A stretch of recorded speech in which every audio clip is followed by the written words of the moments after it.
si le vote utile en 2027 était de ne pas voter? La démocratie française est devenue un étrange spectacle où l'on demande au peuple de choisir, tous les 5 ans, lequel de ces maîtres administrera son impuissance. On appelle cela une élection.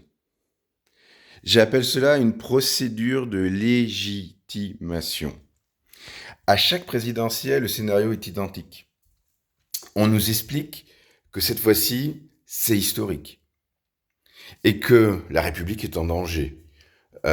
Chirac nous avait fait le coup contre Le Pen, Macron nous avait refait le coup avec un discours du même ordre. Puis le vainqueur gouverne contre une partie du pays, parfois contre une majorité de ses citoyens, protégés par des institutions qui lui offrent 5 années de pouvoir quasiment sans contrôle. Le peuple n'est souverain qu'une seule journée. Le reste du temps, il redevient spectateur. La véritable force du système ne réside pas dans les partis politiques, elle réside dans notre consentement.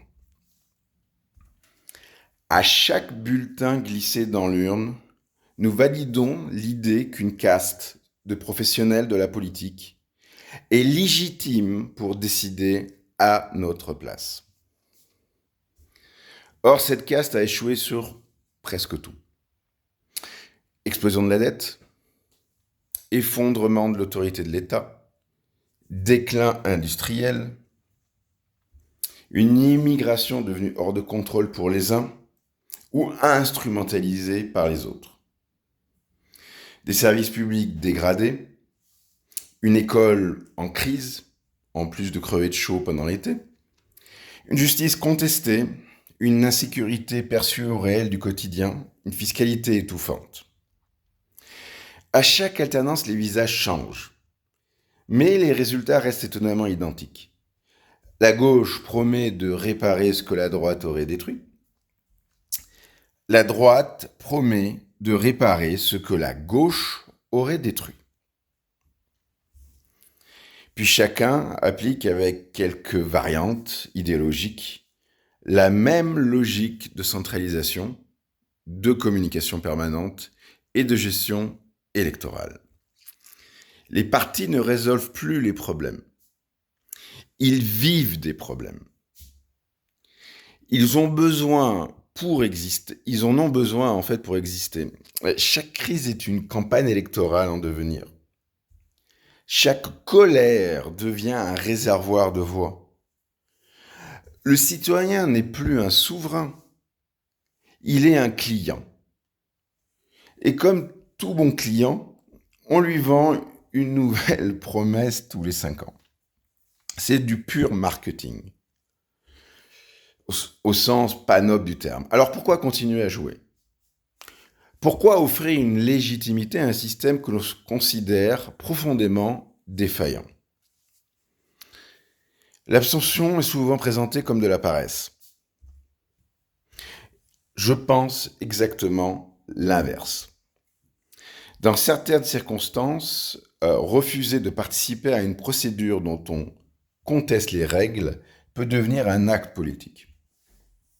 Beaucoup plus fort que de choisir entre 2 candidats que l'on rejette. Les responsables politiques redoutent une chose, plus que tout, devenir manifestement inutiles. Ils savent gérer les manifestations, ils savent gérer les grèves, ils savent gérer les pétitions. Mais comment gouverner lorsqu'une majorité de citoyens considère que le jeu lui-même n'a plus aucune légitimité morale? Le véritable débat ne devrait pas être qui élire. Il devrait être pourquoi avons-nous encore besoin de cette profession? Dans n'importe quelle entreprise, un dirigeant incapable de produire des résultats est remplacé ou sa boîte coule. Dans la politique française, l'échec constitue presque un CV. On passe d'un ministère à un autre, puis au Sénat, puis dans une autorité indépendante quelconque, un petit fromage que les copains vous ont donné, puis pour les meilleurs, des glandeurs au Conseil constitutionnel, puis parfois encore dans une autre commission. La politique est devenue une carrière. Et c'est précisément ça le problème. Personne ne devrait pouvoir faire carrière vivant de la décision publique.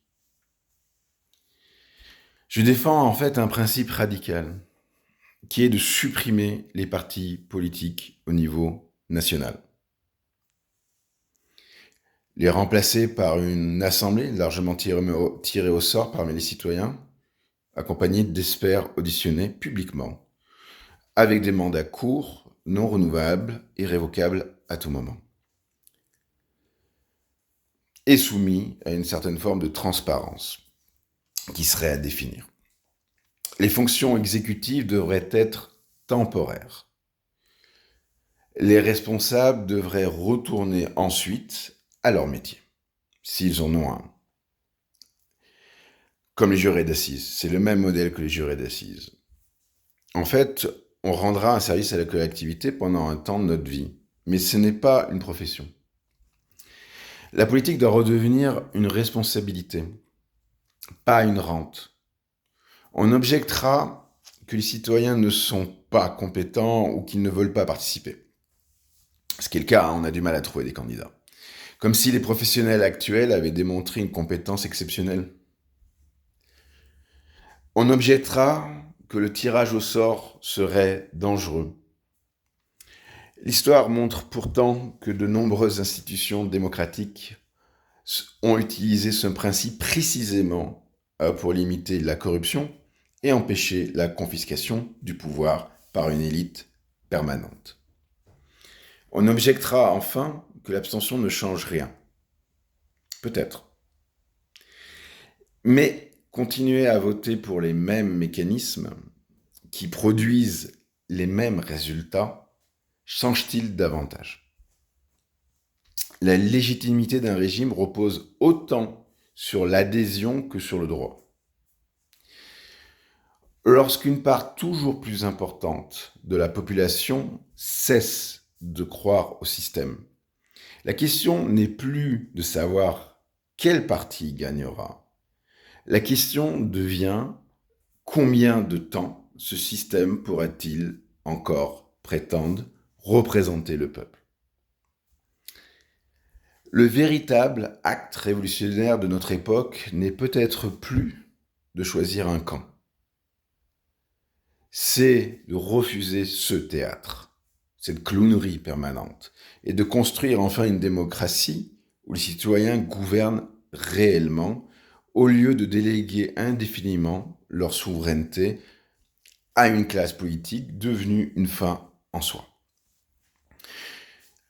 Le jour où les Français comprendront que leur plus grand pouvoir n'est peut-être pas de voter, mais de retirer leur consentement à un système qu'ils jugent épuisé, alors commencera peut-être la véritable réforme institutionnelle.